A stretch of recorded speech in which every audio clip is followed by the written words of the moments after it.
एक बार एक नगर में एक मालिन रहती थी। उसके पति चल बसे थे। उसका एक 4 साल का पुत्र था। उसकी सास कठोर हृदय की स्त्री थी। वह बहू को बहुत तकलीफ देती थी। एक दिन सास ने बहू और पोते को घर से निकाल दिया। वे दोनों रोते हुए चलते चलते एक जंगल में जा पहुँचे।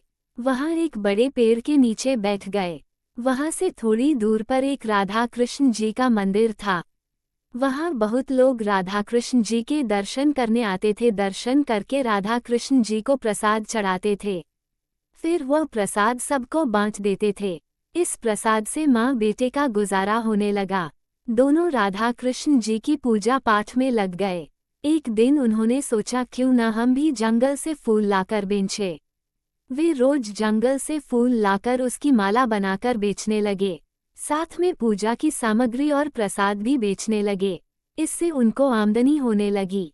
राधा कृष्ण जी की कृपा से आमदनी बढ़ने लगी। जल्दी ही उन्होंने एक मकान और एक दुकान बना लिया और वो अच्छे पैसे वाले बन गए। एक राजा भी मंदिर में रोज पूजा करने आते थे और राजा की एक बेटी थी जिनका विवाह राजा को करना था। तब राजा ने एक प्रतियोगिता रखी। उसने कहा और मालिन का बेटा उस प्रतियोगिता में जीत गया। राजा ने मना नहीं किया और विवाह के लिए तैयार हो गए। उन्होंने बड़े धूमधाम से बेटी का विवाह मालिन के बेटे के साथ कर दिया।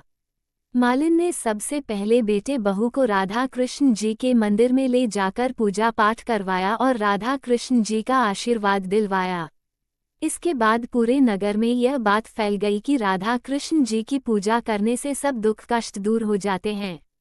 ये बात सुनते ही नगर के सभी लोग मंदिर आने लगे। मालिन और उसके बेटे की बिक्री और बढ़ गई। उधर उसकी सास के बुरे दिन आ गए। अन्नदाता उससे रूठ गई और वह भूखों मरने लगी। एक दिन वह रोती धोती उसी राधा कृष्ण जी के मंदिर में आ पहुंची। वहां वह मालिन के बेटे से बोली, मैं भूखी हूँ, मुझे रोटी कपड़ा दे देना, इसके बदले मैं तुम्हारा सारा काम कर दूंगी। लड़के को दया आ गई और उसे काम पर रख लिया। उसने अपनी दादी को नहीं पहचाना। जब मालिन घर आई तो उसने सास को पहचान लिया। वह सास से बोली, सासू जी आप यहाँ कैसे? सास ने पोते की तरफ इशारा करके कहा, मेरी इस सेठ के यहाँ नौकरी लग गई है।